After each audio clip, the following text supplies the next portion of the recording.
The two big problems is that the generation before us, our parents' generation for the most part, especially if you click this video, didn't know what investing was. They didn't have the internet like we did to learn about investing. If it wasn't for the internet, I would have never learned investing. I didn't grow up reading books. I started reading books now in my early 20s, but growing up I was outside. My parents, your parents, they was outside. That's one thing. Right? So these are 6 things that I think are very important. This is just day 1. I'm doing a 100-day challenge learning about investing. 6 things I think are very important to know about a company before you buy stocks in that company. Starting with revenue. Now, I made this very beginner-friendly, child-friendly, easy to understand. So revenue, for example, if you have a lemonade stand, I'm going to get a marker stick out here. If you have a lemonade stand and it makes $100, you put $100 in that bucket, this is your revenue, $100, okay? Now, continuing with this $100, remember this $100, when we're looking at profit, that $100 is used to buy sugar to make the lemonade, lemons to make the lemonade, and cups to put the lemonade in. The rest of it, maybe you spend $40 there, right? The rest of it is what you would classify as profit, leaving you at $60 profit. So it's very important not just to look at how much money a company's making, but how much are they actually keeping so that they can use to get more capital, more leverage, more contracts, more money. Cash flow. This one is very, very important because on paper, companies can have millions of dollars, but if it's just on paper, for example, your friend says they're going to e-transfer you, you're thinking, okay, this guy's going to give me $50. I can start planning to do something with this $50. This $50 is not guaranteed. I don't care how close of a friend you are. You cannot start planning with this $50. But when there's actual good cash flow and the money you know, it's not you know it's going to come. It's actually in your hands. This is good cash flow. You can actually do something with this $50. You can treat yourself, you can treat your wife, you can invest it further, you can use leverage, whatever. This $50 could do something for you. This one is just in your head. It's just on paper. Don't trust it. Now, debt.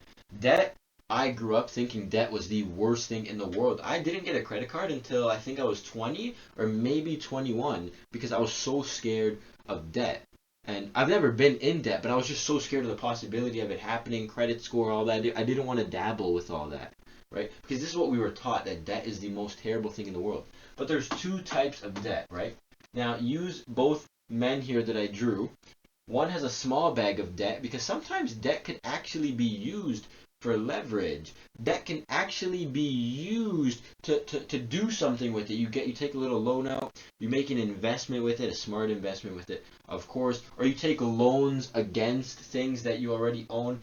Some debt is manageable and you can easily recover from it. And that's why this guy's still walking okay. But when you pick on a great deal of loans and debts, this is the beginning to a never-ending spiral of bad things, okay? So understand that if a company has a little bit of debt, you don't write them off right away. That's what I'm trying to tell you. But if a company has a lot of debt, we really want to stay away from them, regardless of the cash flow, of the annual revenue, because at the end of the day, there's millions of companies out there. So this is not the only company in the world that might have good revenue, decent profits for this year, a consistent cash flow at the moment, because this big pile of debt is where all that money is going to end up going to in the beginning, not to you, not to any other shareholder. Next, we have market cap. And what market cap is what the market determines that company's price tag is. Okay? So for example, imagine a company has 6 shares available on the market. Not realistic. Companies have thousands of shares. My whiteboard doesn't have thousands of space for those shares.